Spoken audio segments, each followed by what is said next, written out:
Hey everyone, welcome back.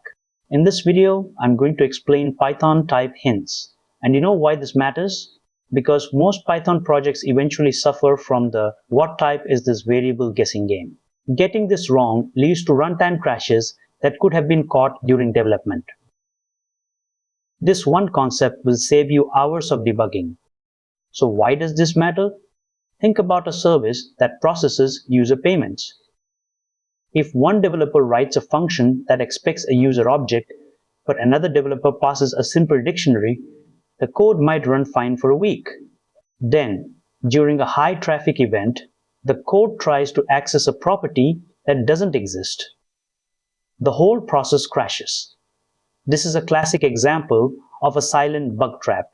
It happens because Python is dynamically typed, meaning it checks types only when the code actually runs, not when it is written. So, what are type hints exactly? They are metadata annotations introduced in Python 3.5. Think of them like labels on boxes in a storage unit. If you have a box labeled important documents, you know not to put heavy gym equipment inside. Type hints do the same for your code. They don't change how Python runs your program, but they give your editor and your analysis tools a clear map of what your functions expect. And that is the key point. Let me show you how this works internally. You write your code with type hints. Instead of running it and hoping for the best, you pass it through a tool called a static type checker. This tool looks at your hints and compares them against your logic. It gives you instant feedback in your terminal or IDE, showing errors before you even run the script. This ensures your runtime is clean and free of type-related surprises. Before we dive in, you need a few things. First, make sure you have Python 3.9 or newer. Open your terminal by pressing the Windows key, typing cmd and hitting enter. Type Python version to check.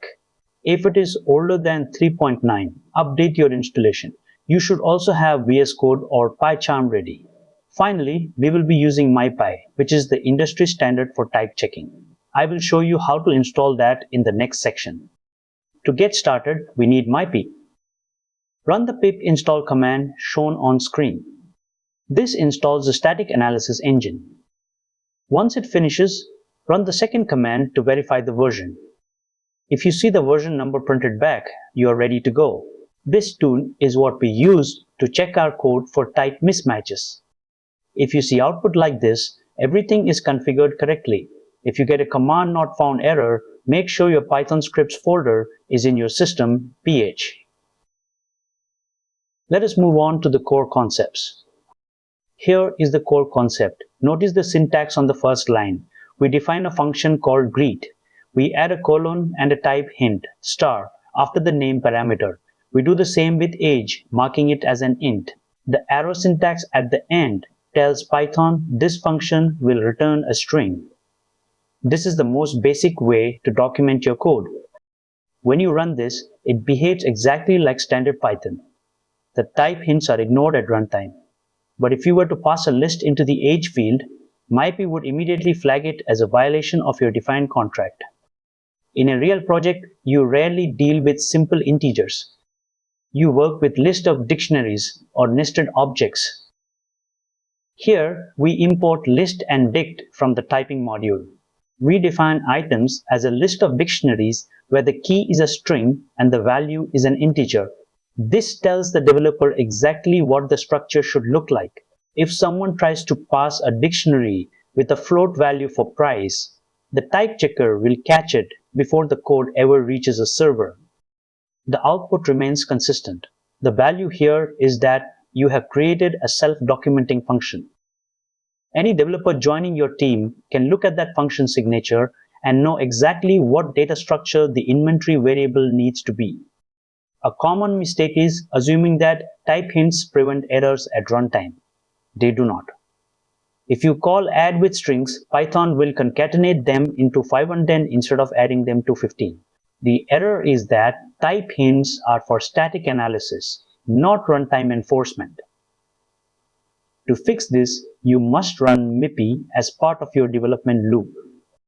The fix is to treat Mypy as a mandatory step in your commit process. If you run Mypy on the code we just saw, it will output an error stating that argument 1 has an incompatible type. It catches the mistake before you run the code, which is exactly where you want to catch bugs. Let me tell you about an e-commerce platform that was processing 50,000 orders per hour. They kept hitting database errors because backend services were receiving malformed data.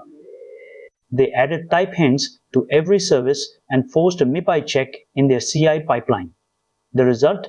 They saw a 40% drop in production runtime errors within 3 months. It wasn't about changing the language. It was about adding the discipline of explicit types. So when should you use this? Use them when you are in a team. It makes communication between devs much smoother. Use them for any code that handles money or critical data. However, do not use them for small throwaway scripts. If you only have 30 lines of code, the overhead isn't worth it. And finally, if your team won't actually run the Mypy tool, the hints are just dead text. They only provide value if you actually use them to verify your work. Use this criteria to decide if this tool is right for your situation. To recap, type hints turn your code into a self-documenting system. They make it much harder to break things accidentally. Always remember that the hints themselves are passive. You need a tool like Mypy to turn them into an active guardrail. They have zero impact on performance, so there is no cost to speed. Finally, make these checks part of your automated pipeline and you will see your production stability soar. Watch the full video without skipping any content to understand it better. Before we get into the topic, a small request to you. I have already uploaded many technical videos on different technologies and tools. We share more knowledgeable content every day. So if you are interested in learning and want to improve your skills, make sure you have subscribed to our channel and joined our WhatsApp community. The join link is available in the description or scan the QR code shown on the screen. I believe this video will definitely be a useful video. If you liked the video, please do like and hype the video. Also share it with your friends and groups. It may be useful to somebody else. If you have any doubts or any requests, please let me know in the comments. Make sure you have subscribed to stay updated for our regular videos.